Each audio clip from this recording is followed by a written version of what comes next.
ప్రస్తుతం సిద్దిపేటలో మాజీ మంత్రి హరీష్ రావు మాట్లాడుతున్నారు. లైవ్ చూద్దాం. పంటల కొనుగోలు చూస్తే ఇట్లా కదా, యూరియా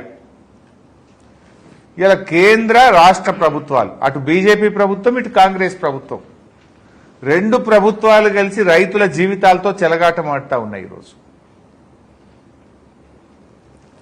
ఇప్పుడు నిన్న కొత్త సర్కులర్ ఇచ్చిండ్రు, నిన్ననే ఎకరాకు 2 యూరియా బస్తాలే ఇస్తారట. ఆ 2 కూడా ఇప్పుడు ఒకటట, నెలకు ఒకటట.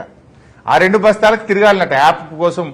నిన్న మా ఎంపీపీ శ్రీకాంత్ రెడ్డి చెప్తుండు, ఆయనకు యూరియా బుక్ చేసుకోవాలంటే యాప్ మీద వాళ్ళ బాపో దిక్కు, అమ్మో దిక్కు, కొడుకో దిక్కు, ఆయనో దిక్కు, నలుగురు 4 ఫోన్లు పట్టుకొని 3 గంటలు కొట్టంగా 2 బస్తాలు దొరికినాయట. 2 బస్తాల యూరియాకి ఇంట్లో 4 ఫోన్లు పట్టుకొని కొట్టంగా దలుగుతుంది, లాటరీ తగిలినట్టు. అది 2 బస్తాలు అంటే ఇవాళ ఎకరాకు 2 బస్తాలే యూరియా ఇస్తామంటే ఏంది? కేంద్ర రాష్ట్ర ప్రభుత్వాలు రైతులంటే ఎందుకు ఇంత చిన్న చూపు? ఇవాళ ఇంతమంది ఎంపీలను గెలిపించి రాష్ట్రంలో అధికారంలోకి ఇస్తే మీరు యూరియా ఇచ్చే తెలివి కూడా లేదా మీకు? కేసీఆర్ గారు ఉండగా ఆటో డ్రైవర్కి చెప్తే ఇంటికాడ వచ్చి యూరియా వేసిపోయింది కదా. ఇవాళ 2 బస్తాలే ఇస్తారట. మా చిన్నకోడూరు మండలం మొత్తం మిర్చి పండుతుంది, కొంత నంగనూరులో కూడా మిర్చి పండుతుంది. రాష్ట్రంలో అనేక చోట్ల మిర్చి వేస్తారు, వరంగల్లో కానీ ఖమ్మంలో కానీ చాలా జిల్లాల్లో వేస్తారు. మిర్చి రైతులు ఎకరానికి 6 బస్తాల యూరియా వాడతారు, 5-6 బస్తాల యూరియా వాడతారు. నువ్వు 2 సంచులు ఇస్తే మరి మిగతా 4 సంచులకి అడిగి పోవాలి. రాష్ట్రంలో 13-14 లక్షల ఎకరాల్లో మక్క పండుతుంది. మక్క రైతులు 4-5 బస్తాలు ఇస్తారు మక్క యూరియా. నువ్వు 2 సంచులు ఇస్తా అంటే మిగతా దానికి యాడికి పోవాలి? వరి ఉంటుంది, నార్మల్గా వరికి 3 బస్తాలు ఇస్తారు. నువ్వు 2 ఇస్తా అంటే ఇంకో సంచి బ్లాక్లో కొనుక్కోవాలనా?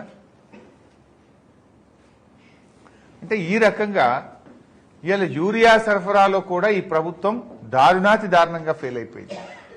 పోలీస్ స్టేషన్లలో పెట్టి అమ్ముడు, యాప్లు పెట్టుడు. యూరియా ఇవ్వమంటే రైతులను పోలీస్ స్టేషన్లో పెట్టి చిత్రవదలు పెడుతున్నారు, అక్రమ కేసులు పెడుతున్నారు, పెద్ద లైన్లలో చెప్పులు లైన్లో పెట్టిస్తున్నారు. బాయికాడ వ్యవసాయం చేయమంటారా? యూరియా సంచుల కోసం లైన్లో నిలబడమంటారా? ఇవాళ కేంద్ర ప్రభుత్వం కూడా ముబ్బడిగా ఎరువుల ధరలు పెంచేసినారు. 30% ఎరువుల ధరలు పెరిగినాయి. అటు డీజిల్ పెంచుడు, ఇటు ఎరువులు పెంచుడు. రైతు మీద భారం పెరిగింది. డీజిల్ ధరలు పెరిగి, ఎరువుల ధరలు పెరిగి, మద్దతు ధర మాత్రం ఆ స్థాయిలో పెరుగుతలేదు. పంటల కొనుగోలు ఆ స్థాయిలో ఉంటలేదు. రైతుల జీవితాల్ని ఎలా కేంద్ర రాష్ట్ర ప్రభుత్వాలు ఆ చెలగాటమాడుతున్నాయి జీవితాలతో. ఇలా యూరియా సరఫరాలో ఈ ప్రభుత్వం పూర్తిగా ఫెయిల్ అయిపోయింది. ఈ 2 బస్తాల ఆలోచన విరమించుకోవాలి. ఇప్పుడు మిర్చి బండే రైతుకు 5-6 బస్తాలు కావాలి, మక్క బండేటోళ్ళకు 4-5 బస్తాలు కావాలి.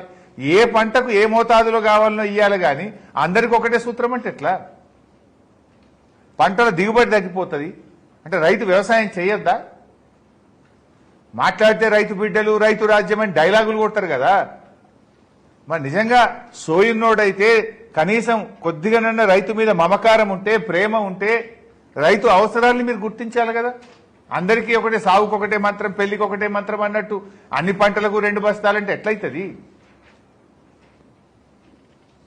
ఆ ఇచ్చే 2 సంచులకు 2 సార్లు పోవాలన్నట.